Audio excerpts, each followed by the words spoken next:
ఒక చిన్న గ్రామంలో రాజ్ అనే ఎలుక, డ్రోక్ అనే కుక్క, లడ్డూ అనే సింహం, దాస్ అనే పంది నలుగురు ఎంతో మంచి స్నేహితులు. వాళ్ళు కలిసి ఒకరోజు క్యారెట్ పంట వెయ్యాలని అనుకున్నారు. అందరూ కలిసి పొలం దున్నారు, నీరు పెట్టారు, విత్తనాలు వేశారు. రోజులు గడిచే కొద్దీ విత్తనాలు మొలకెత్తాయి.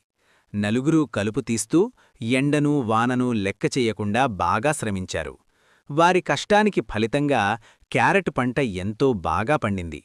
సంతోషంతో ఆ రోజు అందరూ కలిసి చేపల కూర వండుకుని ఆనందంగా భోజనం చేశారు. కొన్ని రోజుల తర్వాత క్యారెట్ పంట కోసి మార్కెట్లో అమ్మారు. అందరికీ ఆశ్చర్యం కలిగేలా బాగా డబ్బొచ్చింది. ఆనందంతో నలుగురూ డాన్స్ చేశారు. ఆ డబ్బులో కొంత పేదలకు భోజనం పెట్టారు. మిగిలిన డబ్బుతో సుఖంగా, ధనవంతులుగా జీవితం సాగించారు. ఈ కథ మనకు చెప్పే నీతేంటంటే, ఏకతాటిపై కష్టపడితే స్నేహం, విజయం. ఒకప్పుడు యుథమ్మ అనే ఒక పేద అవ్వ ఉండేది. రోజూ అడవికి ఈరోజు వెళ్లి నేనింక కట్టెలు కట్టెలు కొట్టి తేవాలి. వాటిని ఒక- అమ్ముకుని వచ్చిన డబ్బుతో తన జీవనాన్ని సాగించేది. ఒకరోజు కట్టెల కోసం అడవికి వెళుతుంటే అవ్వతో పాటు ఆమెకు ప్రాణంలాంటి ఒక నమ్మకమైన కుక్క కూడా వెళ్ళింది. అడవిలో నడుస్తూ ఉండగా చాలా ఎత్తైన చెట్టుపై ఒక పెద్ద సీతాఫలం అవ్వ కంటబడింది. ఆ పండు కోయాలని పైకి చూస్తూ ఉండగానే అవ్వ అనుకోకుండా ఒక లోతైన ఊబిలో పడిపోయింది. భయంతో అవ్వ గట్టిగా ఏడుస్తూ కేకలు వేసింది. ఆ శబ్దం విన్న కుక్క పరిగెత్తుతూ వెళ్లి ఒక తెలివైన కోతిని తీసుకొచ్చింది. కుక్క, కోతి కలిసి ఒక బలమైన తీగ సహాయంతో అవ్వను ఊబినుంచి బయటకు తీశాయి. కృతజ్ఞతతో కన్నీళ్లు పెట్టుకున్న అవ్వను ఆ కోతి దగ్గర్లోని ఒక గుహ దగ్గరకు తీసుకెళ్ళింది. ఆ గుహలో అమితమైన బంగారం, నగలు కనిపించాయి. అవ్వ ఒక గంపనిండా బంగారం తీసుకొని కొంత వృద్ధాశ్రమానికి దానం చేసి మిగిలిన దానితో అవ్వ, కుక్క, కోతి సంతోషంగా జీవించారు. మంచి మనసుకు ప్రకృతి కూడా బహుమతి ఇస్తుంది. థ్రిల్లింగ్ కథల కోసం ఈ ఛానల్ సబ్స్క్రైబ్ చేసుకోండి. ఒకప్పుడు పశుపతి అనే భయంకరమైన రాక్షసుడు ఒక ఊర్లో ఉండేవాడు. అతడు రోజూ పంట పొలాలను పీకివేసి నాశనం చేసేవాడు. నిరపరాధులను కొట్టి హింసించేవాడు. ఆ రాక్షసుడిని చూసిన ఊరి ప్రజలు భయంతో గజగజ వణికిపోయేవారు. రాక్షసుడి బారినుంచి కాపాడమని దేవుడికి ఆ ఊరి ప్రజలు చెయ్యని పూజలేదు. అలా ఒకరోజు పశుపతి పండ్లతోటను నాశనం చేస్తుండగా అకస్మాత్తుగా శివయ్య ప్రత్యక్షమయ్యాడు.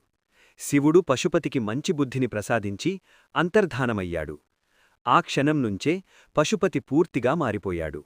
తన పాత క్రూరత్వాన్ని విడిచిపెట్టి ఊరి పెద్దగా మారాడు. పేదలకు అన్నదానం, బట్టలదానం చేసేవాడు. ప్రజల మధ్య తగాదాలకు న్యాయంగా తీర్పులు చెప్పేవాడు. తన పొలాలను, చేపల చెరువులను పెద్ద రైతులకు అప్పగించి ఆ ఊరికి పెద్ద దిక్కుగా నిలిచాడు. అతని మీద ప్రేమతో గ్రామస్థులు ఒక విగ్రహం కట్టారు. ఆ రోజునుంచి ఆ ఊరు శాంతి, సంతోషాలతో పెద్దైన మనస్సున్న పశుపతితో కలిసి ఆనందంగా జీవిస్తోంది. మరెన్నో అద్భుతమైన కథల కోసం మన ఈ ఛానల్ని సబ్స్క్రైబ్ చేసుకోండి.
మస్తుందిలే, మంచితనానికి దొరికిన బహుమానం చూసిండ్రా. మీరైతే సబ్స్క్రైబ్ చేసుకుండ్రి.